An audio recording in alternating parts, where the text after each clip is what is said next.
கன்னியாகுமரி மாவட்டங்களில் கேரள மாநிலத்திலிருந்து கொட்டப்பட்டுள்ள கழிவுகள் குறித்து பல்வேறு வழக்குகள் பதிவு செய்திருந்தாலும், இதுவரை மீண்டும் கேரளாவிற்கே எடுத்துச் செல்லும் நடைமுறை இருந்ததில்லை. ஆனால் வரலாற்றில் முதல் முறையாக தமிழகத்தில் ஒரு மாவட்டத்தில் கொட்டப்பட்டுள்ள மருத்துவ கழிவுகள் அனைத்தும் மீண்டும் கொட்டப்பட்ட எங்கிருந்து வந்ததோ அதே கேரள மாநிலத்திற்கு திருப்பி அனுப்பும் பணி நீதிமன்றத்தின் உத்தரவின் மூலம் தற்பொழுது நடைபெற்று வருகிறது. இது கண்டிப்பாக ஒரு மிகப்பெரிய ஒரு வரலாற்று சாதனை என்று சொல்ல வேண்டும். ஏனென்றால் அங்கிருந்து வெறும் குப்பைகள் கொட்டும் இடமாக மட்டுமே தமிழகம் பார்க்கப்படுகிறது என்ற குற்றச்சாட்டு பலமுறை எடுத்து வைக்கப்பட்டது.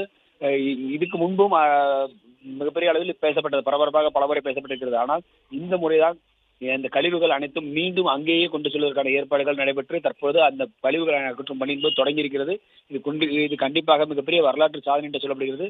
நெல்லை மாவட்டத்தில் சுத்தமல்லி, கொண்டாநகரம் சுற்றுவட்டார பகுதிகளில் கொட்டப்பட்டுள்ள கழிவுகள் அனைத்தையும் அள்ளுவதற்காக இன்று கேரளாவிலிருந்து 11 வாகனங்கள், டாரஸ் லாரா வாகனங்கள் வந்திருந்தன. ஜேசிபி மூலம் இங்கே அள்ளுவதற்கான ஏற்பாடுகள் செய்வதற்கு முன்பாக அதிக